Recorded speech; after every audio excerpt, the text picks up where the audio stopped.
Good morning, everyone. It's midnight, and today is day 6, and we were greeted by a wandering horde. You know the drill. We bonked all of them in the head.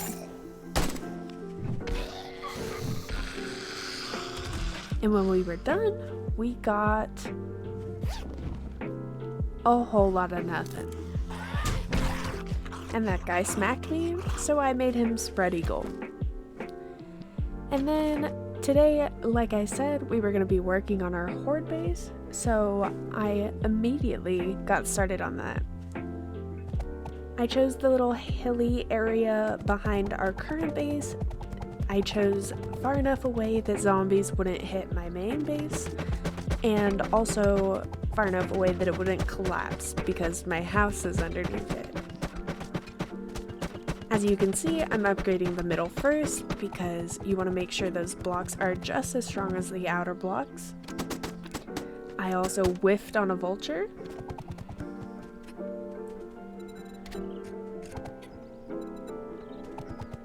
I wanted to make it roomy and 2 blocks wide, but you'll see in a minute we changed that. Yep. I needed the center pole block for the zombies to walk on and fall off on, so that is why we changed it back to 1 block wide.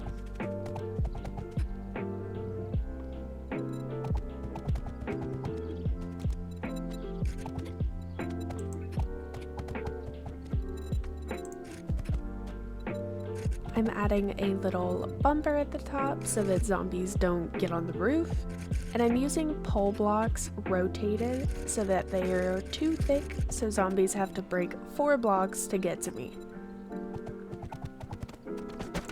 I also put plates on the side so that way the zombies don't see the walls as the easiest way to get to me. But as you can see, we make a grave mistake. Yeah, I really should have seen that coming. You know, in hindsight, I could tell that was gonna happen. Basically, I just didn't support it enough, but I fix it. So new players, if you collapse anything, don't feel bad because I did it and I have almost 400 hours in this game.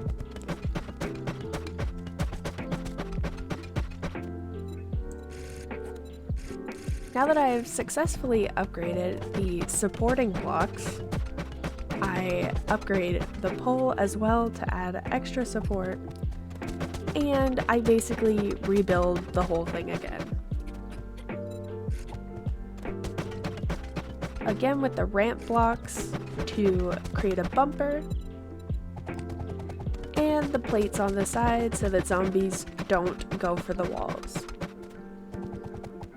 I also did this on the bottom because when they drop off the pole, they'll go into destroy everything mode, and you want to make sure that they don't actually break through the bottom of your base.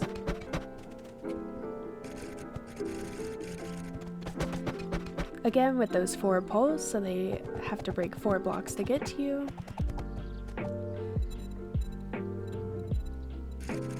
And then when building the roof, I decided to use the center blocks so that way when I put hatches down in that little hallway as backup positions, the zombies think they can get over and they'll like jump, but they can't get over. It also gives me some more breathing room.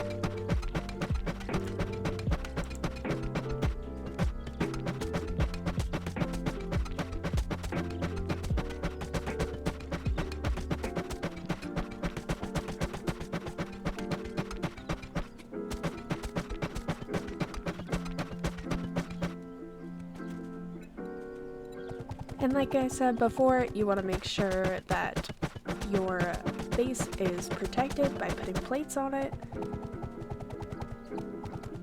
And always make sure you upgrade the blocks at zombies' head level first, because that's where they're gonna smack it first.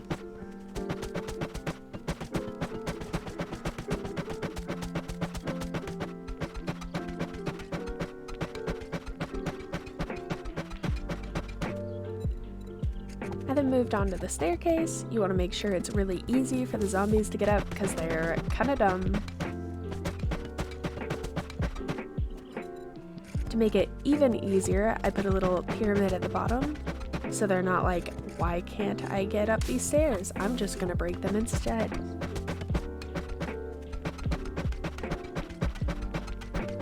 I finished upgrading the protection around the bottom of my base.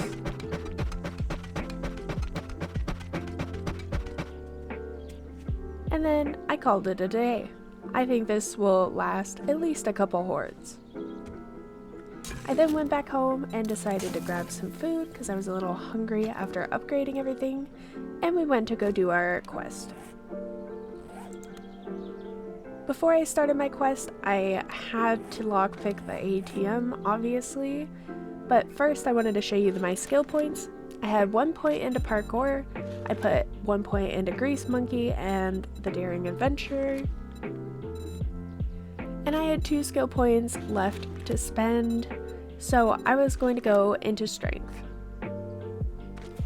We need 2 more points into Strength to upgrade our Skull Crusher, so that's what we're probably going to do next. My lockpicks broke because of course they did, so I broke it open, and we got a good chunk of change.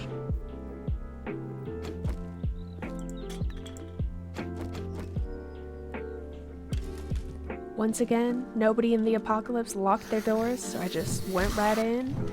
I was greeted by 2 lovely people in the pool room and knocked off one of their heads.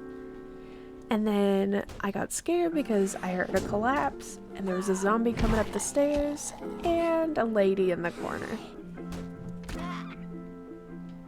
I then proceeded to go downstairs. I looted the kitchen, didn't really get too much from it.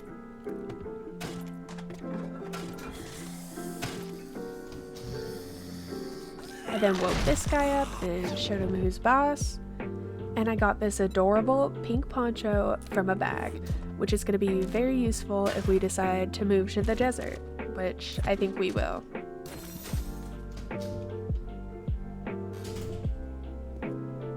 I then got jump scared by this zombie in the wall because I didn't notice the texture change there. This guy also scared me, but I showed him who's boss. I went up some stairs, and I looted the entire back room of the bowling place.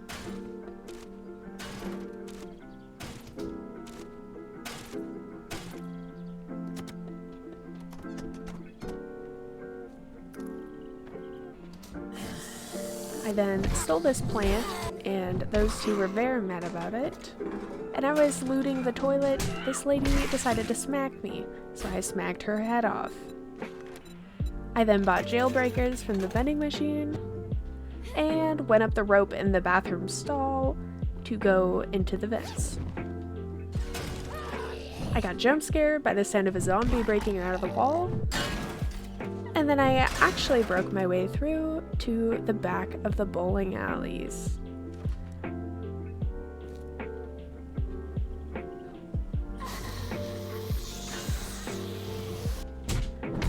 That guy smacked me, so I smacked him back, and I jumped down here for some reason without thinking, and I got caught on fire. So I proceeded to turn that off. And then I went down into the main loot room.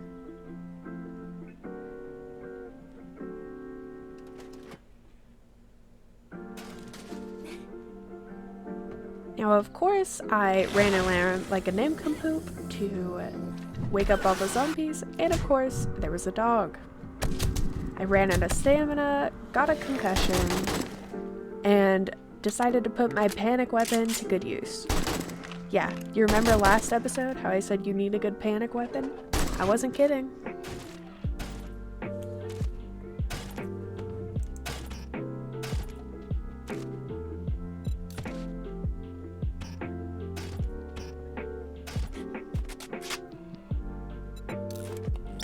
After looting the back room, I took my jailbreakers and I opened the chest, and we got a better piece of scrap armor and a book and a mod. And then we got some food and just some basic medical supplies. So with my lockpicking candy active, I decided to go break open the safe that I saw in the office.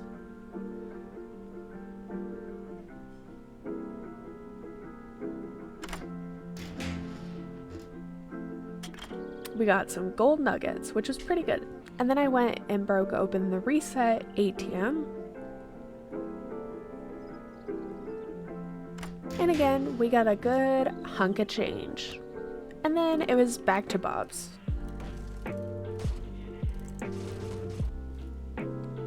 Once we got back to Bob's, he gave me a whole lot of nothing. I'm gonna be honest. I had to fight off another dog for literally 60 ammo. But then we took another tier 3 fetch, and I wanted to use the rest of my lockpicking candy on a police car, but I left my lockpicks at home. After arriving at the Brett residence, I realized that I had been here before, so I decided to just kind of speed run it. Smacked that guy, looted the garage.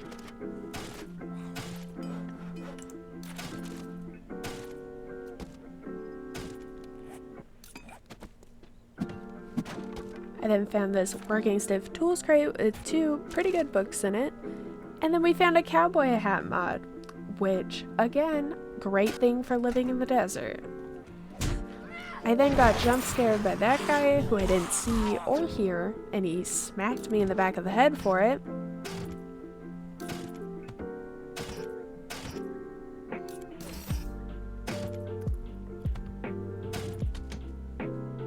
I then moved upstairs to be greeted by some more friends.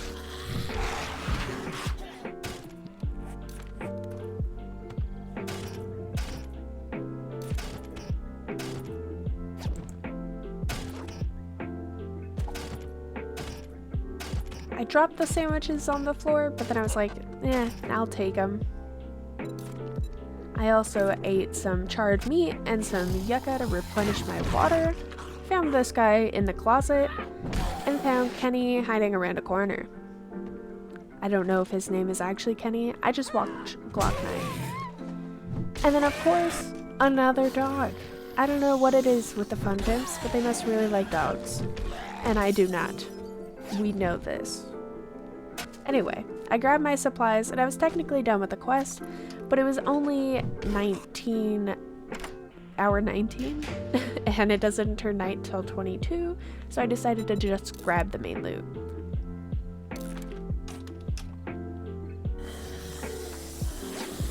As I was looting this bag, my health got absolutely ruined because zombies decided to jump on a bunch of landmines.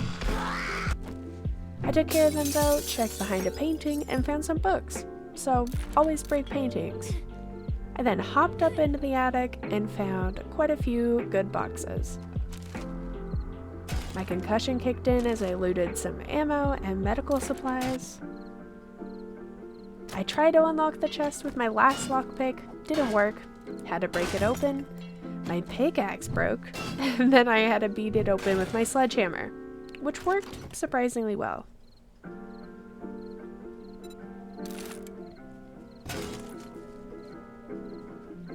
I heard some footsteps outside and figured it was a wandering horde, but I finished looting and decided I would go downstairs to take care of them.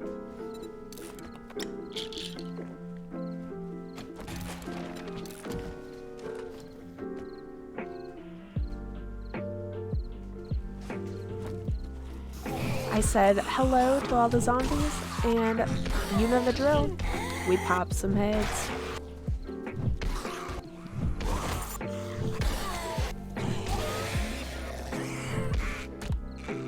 In our loot bag, we got, again, a whole lot of nothing, but the 2 coffee's nice, I guess. And then I almost forgot to search the mailbox, but we got a book that does more damage to vultures. Great many things. And this time, the rewards weren't really great again, but we got a tier 5 iron pickaxe, so that's pretty good.